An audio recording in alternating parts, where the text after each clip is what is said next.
गोरखनाथ, जिन्हें गोरक्षनाथ के नाम से भी जाना जाता है, लगभग 11वीं सदी की शुरुआत में एक हिंदू योगी संत थे जो भारत में नाथ हिंदू मतवासी आंदोलन के संस्थापक थे।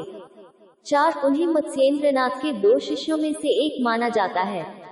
उनके अनुयायियों को जोगी, गोरखनाथी, दर्शनी या कंष्टा के नाम से जाना जाता है। 5L वह 9 संतों या नवनाथ में से एक थे और भारत के महाराष्ट्र में जाने जाते हैं। 6 जीवनी में उनका वर्णन समय के नियमों से परे एक व्यक्ति के रूप में किया गया है जो विभिन्न युगों के दौरान पृथ्वी पर प्रकट हुआ। 7 इतिहासकार इस बात से सहमत हैं कि गोरखनाथ दूसरी सहस्राब्दी ईस्वी के पूर्वार्ध के दौरान किसी समय जीवित रहे थे, लेकिन वे किस शताब्दी में जीवित रहे, इस बारे में कुछ असहमति है। पुरातात्विक और पाठ्य साक्ष्यों पर आधारित अनुमान ब्रिग्स के 11वीं से 12वीं सदी के अनुमान 7 से लेकर ग्रियर्सन के 14वीं सदी के अनुमान तक हैं। गोरखनाथ को हिंदू परंपरा में महायोगी या महान योगी माना जाता है। 9 उन्होंने किसी विशिष्ट आध्यात्मिक सिद्धांत या किसी विशेष सत्य पर जोर नहीं दिया, बल्कि इस बात पर जोर दिया कि सत्य और आध्यात्मिक जीवन की खोज मनुष्य का एक मूल्यवान और सामान्य लक्ष्य है। 9 गोरखनाथ ने समाधि तक पहुंचने के साधन के रूप में योग, आध्यात्मिक अनुशासन और आत्मनिर्णय के नैतिक जीवन का समर्थन किया। गोरखनाथ, उनके विचार और उनके योगी ग्रामीण भारत में लोकप्रिय रहे हैं। उन्हें समर्पित मठ और मंदिर भारत के कई राज्यों में पाए जाते हैं, विशेष रूप से इसी नाम के शहर गोरखपुर में।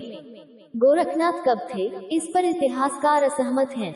ब्रिग्स का अनुमान 11वीं से 12वीं सदी का है। 7 जबकि एबॉट का तर्क है कि बाबा फरीद दस्तावेज और ज्ञानेश्वरी पांडुलिपियां गोरखनाथ को 13वीं सदी में बताती हैं। 12 ग्रियर्सन, गुजरात में खोजे गए साक्ष्यों पर भरोसा करते हुए 14वीं शताब्दी का सुझाव देते हैं। 12 गोरखनाथ का उल्लेख कबीर और सिख धर्म के गुरु नानक की कविताओं में किया गया है, जो उन्हें बड़ी संख्या में अनुयायियों के साथ एक बहुत शक्तिशाली नेता के रूप में वर्णित करते हैं। ऐतिहासिक ग्रंथों से पता चलता है कि गोरखनाथ शैव धर्म से प्रभावित क्षेत्र में बौद्ध थे, लेकिन फिर उन्होंने शिव और योग का समर्थन करते हुए हिंदू धर्म अपना लिया। 14 गोरखनाथ ने कुमारिला और आदि शंकराचार्य के विचारों के प्रतिपादक के रूप में जीवन व्यतीत किया, जिन्होंने उपनिषदों की यौगिक और अद्वैत वेदांत व्याख्या का समर्थन किया।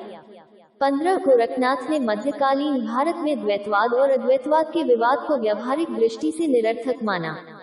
बैनर्जी के अनुसार उन्होंने इस बात पर जोर दिया कि चुनाव योगी का है और किसी भी मार्ग से आध्यात्मिक अनुशासन और अभ्यास व्यक्तिगत अभूतपूर्व चेतना की पूर्ण रूप से प्रकाशित समाधि अवस्था की ओर ले जाता है। 1 गोरखनाथ की जीवनी में कई बार उनके पृथ्वी पर प्रकट होने का वर्णन मिलता है।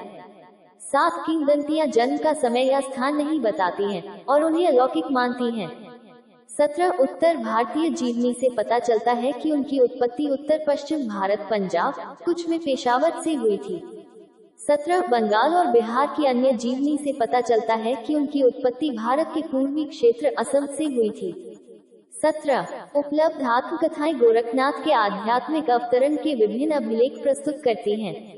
सभी लोग आदिनाथ और मत्स्येंद्रनाथ को उनके पूर्ववर्ती 2 शिक्षकों के रूप में नाम देते हैं। हालांकि एक विवरण में आदिनाथ से पहले के 5 गुरुओं की सूची दी गई है और दूसरे में मत्स्येंद्रनाथ और गोरखनाथ के बीच 6 शिक्षकों की सूची दी गई है।